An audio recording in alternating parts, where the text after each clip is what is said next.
생활 속 법률 히어로 이승우 변호사의 사건 파일.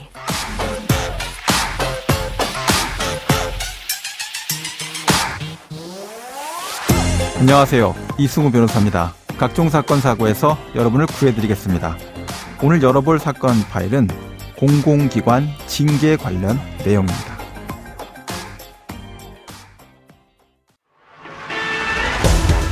공공기관을 대상으로 채용비리 실태에 대해서 전수조사를 벌였는데요.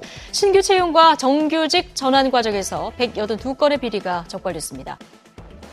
사건 파일 오늘은 공공기관의 인사행정 중 한 부분인 이 소속 직원의 징계 문제에 대해서 함께 대담을 나누어보는 시간을 갖도록 하겠습니다.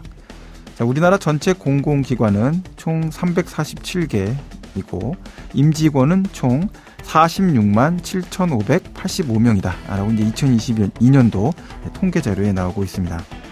이 공공기관 임직원에 대한 징계 절차에 대해서 법무법인 법승 이우경 변호사와 함께 알아보도록 하겠습니다. 안녕하세요, 변호사님. 네, 안녕하세요. 네. 자, 변호사님, 이 징계 문제에 대해서 매우 전문적으로 관심을 많이 갖고 계시죠? 네, 그렇습니다. 네. 저는 노동 분야의 전문 자격증인 공인노무사 자격과 경력을 보유하고 있고요. 네네. 국가기관에서도 근무한 경력이 있습니다. 예. 저는 징계 관련 법리뿐만 아니고 실제로 여러 기관에 대한 징계, 해고에 관한 자문을 다수 수행한 적이 있어서 예. 전문가라고 할 수 있습니다. 네네. 자, 이제 지난 방송에서 다룬 공무원 징계가 있었고요. 이제 공공기관 징계에 대한 이야기를 이제 나눠보려고 하는데, 이 공공기관은 무엇이고 또 어떤 법적 근거를 가지고 규율되고 있는지 좀 청취자분들께서 이해하기 쉽게 좀 설명을 좀 해주시죠.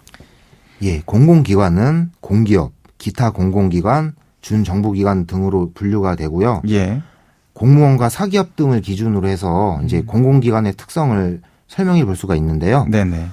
일단 주체와 목적 측면에서 예. 공기업 등의 공공기관은 국가나 지방자치단체는 아니지만 예.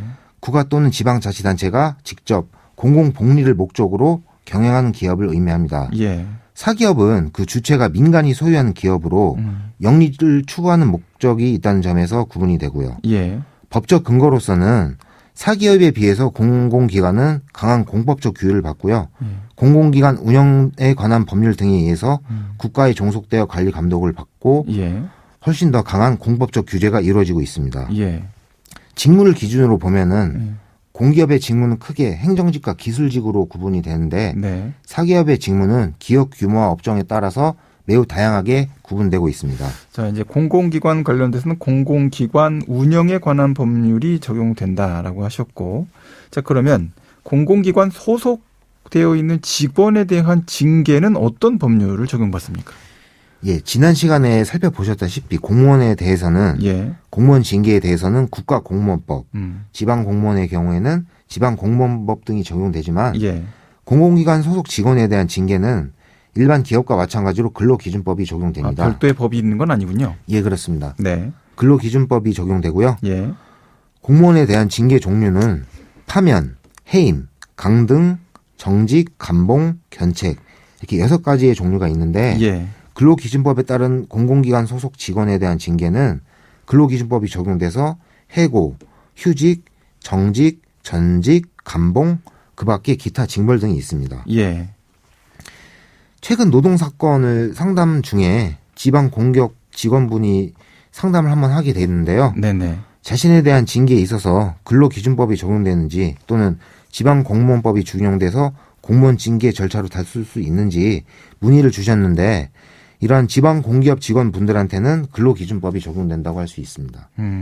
자, 이제 공공기관 소속 직원이 이제 징계를 받는 이제 주된 사유가 어떤 건지 좀 궁금하기도 하고요. 예. 또 징계 사유와 관련돼서 어떻게 적발이 되거나 절차적으로 어떻게 이루어지는지도 좀 궁금하고 그런데요. 그 내용 좀 설명해 주세요. 예. 주된 징계 사유에는 예. 이력서 허위 기재나 경력 사칭, 네. 무단 무단 결근이나 지각, 근무 태도 불량, 예. 또는 회사의 자금이나 물품을 임의로 반출해서 소비한 경우, 예. 업무상의 기밀을 누설한 경우, 기관이나 부서장의 지시를 위반한 경우 등이 대표적인 징계의 사유입니다. 그 예. 내용 중에서 보면 근무 태도 불량 이런 건 어떻게 평가합니까?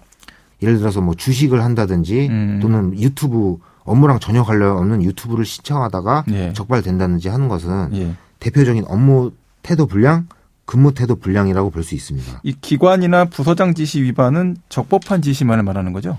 그렇습니다. 예. 위법한 지시는 기본적으로 따를 의무가 없기 때문에 예, 예. 징계 사유가 되는 부서장의 지시는 적법한 지시를 의미합니다. 적법한 것도 있지만 그럼 적당 부적당도 따져도 됩니까? 이게 적절하지 않은 지시가 내려와서 아 이거 좀 이상한 것 같은데요. 라는 지시에 대해서 뭔가 이의 제기를 한다든지 지시를 그대로 따르기 좀 어려울 것 같습니다. 라고 하면 그것도 위반으로 적용될 수가 있나요? 아닙니다. 위법 여부가 아니고 단순히 부적당하다라고 하는 것은 예. 그 자신만의 직원의 생각일 수가 있고요. 예. 상급자 입장에서는 업무를 처리하는 데 있어서 부하 직원에게 지시함에 있어서 상당한 정도의 재량권이 있기 때문에 네네. 단순히 부당하다, 부당하지 않다 이런 정도로는 부당한 지시라고 볼 수 없고요. 기본적으로는 따라야 된다고 볼 수 또 있습니다. 이제 징계 대상이 될 수도 있다. 이런 예, 말씀이시군요. 그렇습니다. 자, 그럼 요새 최근에 또 뭐 크게 대두되는 이런 징계 사유가 있습니까? 최근에 대두되는 징계 사유로서는 예. 직장 내 괴롭힘이 있고 그다음에 직장 내 성희롱이 있는데요. 예. 직장 내 괴롭힘의 경우에는 이제 근로기준법에서 최근에 신설돼서 예. 직장 내 괴롭힘 방지 제도가 운영되고 있고요. 네네. 신고 건수가 연 2만 건에 달한다고 합니다. 엄청나군요. 예. 예. 그다음에 직장 내 성희롱은 당연히 징계 사유에 해당될 뿐만 아니라 형사상 범죄가 될 수 있는 문제도 있고요. 직장 내 괴롭힘 관련돼서도 징계가 되는데 문제가 없다는 거죠? 직장 내 괴롭힘을 한 경우에 가해자의 경우에는 네. 징계 사유에 해당될 수가 있습니다. 예. 징계 사유와 관련돼서 적발이 되는 게 좀 쉽지 않을 수도 있겠다. 왜냐하면 공공기관 보면 이제 근로로 일을 하시는 공공기관 직원이 엄청나게 큰 규모의 회사들이 많잖아요. 예, 그렇습니다. 적발이 어떻게 이루어집니까? 적발이 되는 과정에는 감사, 제보, 신고, 인지 등이 있는데요. 예. 공공기관 징계 사유 적발 과정에서 주목할 만한 것은 예. 국가나 상급기관 또는 감사원의 감사인데요. 네네. 감사원이 이제 외부 기관으로서 감사를 하다가 예. 특정 공공기관에 징계 사유를 적발해서 중징계 의결 요구하는 경우가 있거든요. 예. 감사원이 이렇게 중징계 의결을 요구하는 경우에는 거의 100% 중징계가 나오는데 예. 단지 내부적으로 징계 사유가 적발되는 경우에는 그렇게 중징계가 나오지 않고요. 경징계로 그치는 경향이 있습니다. 예. 공무원은 최근에 공직기강 확립 차원에서 징계가 정말 엄격하게 적용되고 예. 중징계로 흐르는 경향이 있는데 예. 공공기관 이렇게 감사원 감사나 국가나 상급기관의 감독에 의한 징계 요구를 받지 않는 한 중징계를 잘 하지 않는 경향이 있습니다. 예. 또 동일한 징계 사유인데도 어떤 기관에서는 중징계하는 반면 다른 기관에서는 경징계에 그치는 경우도 있고요. 예. 기관마다 달리 나타나는 특성도 보입니다. 네.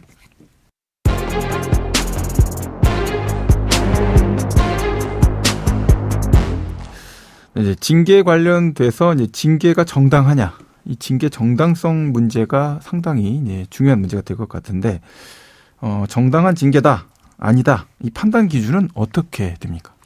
예, 징계 정당성에 대한 판단 기준은 판례에 따라서 확립되었는데요. 예. 세 가지가 있는데 첫째는 징계 사유의 정당성, 네. 둘째는 징계 절차의 정당성, 예. 셋째는 징계 양정의 정당성입니다. 네네. 징계 사유의 정당성은 사회 통념상 근로관계를 계속할 수 없을 정도로 근로자에게 규칙 사유가 있어야 함을 의미하고요. 예. 징계 절차의 경우에는 해고시 서면 통지 규정이나 예. 징계위원회 개최를 통보하면서 근로자에게 충분한 변명과 소명의 기회를 줄 수 있도록 기간을 충분히 설정해 주는 절차. 예. 징계위원회 구성 시 사용자 위원뿐만 아니고 근로자 측 위원도 포함해서 노사 동수로 이제 구성하는 그런 절차가 이제 있느냐 없느냐에 따라서 이제 절차적 정당성이 판단될 수 있고요. 예. 징계 양정은 근로자의 징계 사유에 대해서 어떠한 종류의 징계 처분을 할 것인지를 결정하는 것을 말합니다. 예. 감봉 사유에 해당하는데 해임 처분을 한다. 그런 경우에 이제 징계 양정이 잘못된 것이고요. 예. 정직에 해당하는 징계 사유가 있으면은 거기에 맞춰서 양정도 정직으로 의결돼야 된다는 의미입니다. 알겠습니다. 네, 지금까지 이우경 변호사와 함께했습니다. 오늘 말씀 고맙습니다. 예, 감사합니다. 생활 속 법률 히어로 이승우 변호사였습니다. 내일도 사건에서 여러분들을 구해드릴 사건 파일 함께 열겠습니다.